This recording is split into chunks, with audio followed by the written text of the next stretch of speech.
Halo teman-teman, untuk video kali ini kita akan membahas perekonomian Indonesia dan negara Malaysia dari berbagai perbandingan indikator makroekonomi. Jadi Indonesia dan Malaysia itu sama-sama merupakan negara ASEAN yang berada di kawasan benua Asia Tenggara, dan kedua negara ini memiliki sejarah yang persis dan sama-sama merupakan negara berkembang yang memiliki hubungan saling bersaing dan hubungan kerjasama dalam pembangunan perekonomian negaranya.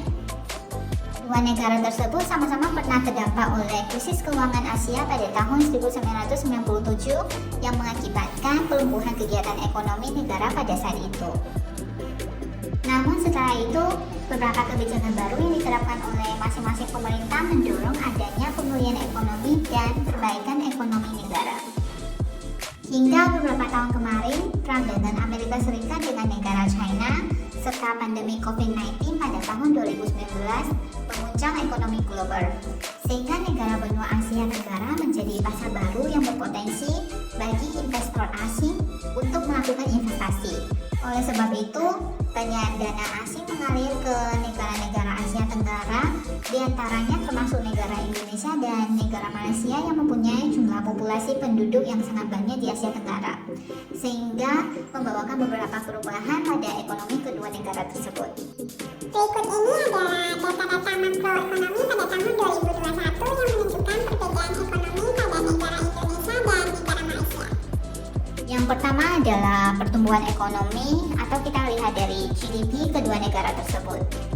Jika dilihat dari persentase GDP kedua negara tersebut pada tahun 2001, maka GDP Indonesia yang 3,7% itu akan lebih unggul daripada negara Malaysia yang 3,1%.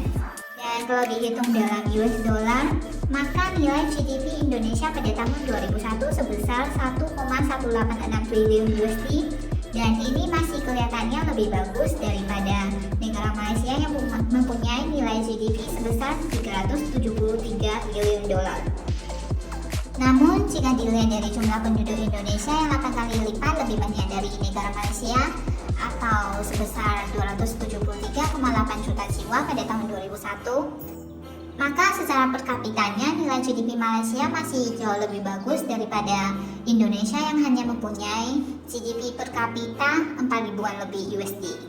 Jika dilihat dari tingkat inflasi, maka bisa diketahui bahwa tahun 2001 Indonesia inflasinya masih lebih rendah dan teratur dibandingkan negara Malaysia. Namun kalau dilihat dari nilai mata uang atau nilai tukar kurs terhadap US dollar, walaupun pada Desember 2001 mata uang ringgit itu mengalami sedikit penurunan dibandingkan awal Januari 2001, tetapi nilai mata uang ringgit itu masih lebih kuat dan lebih stabil dibandingkan rupiah.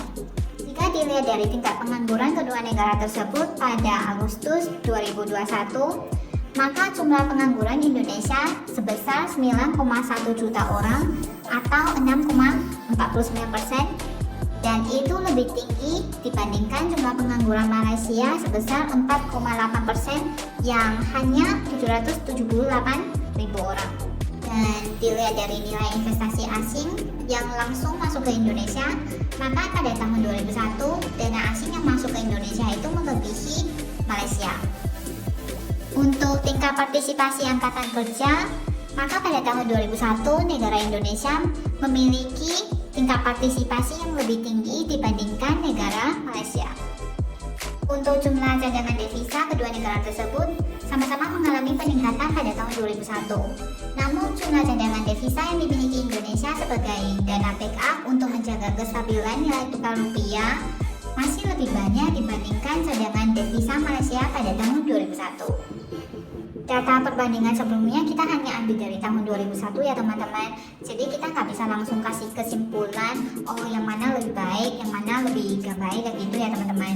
Yang harus kita lihat itu tetap dari perbandingan perekonomian negara dari tahun ke tahunnya. Semoga video ini bermanfaat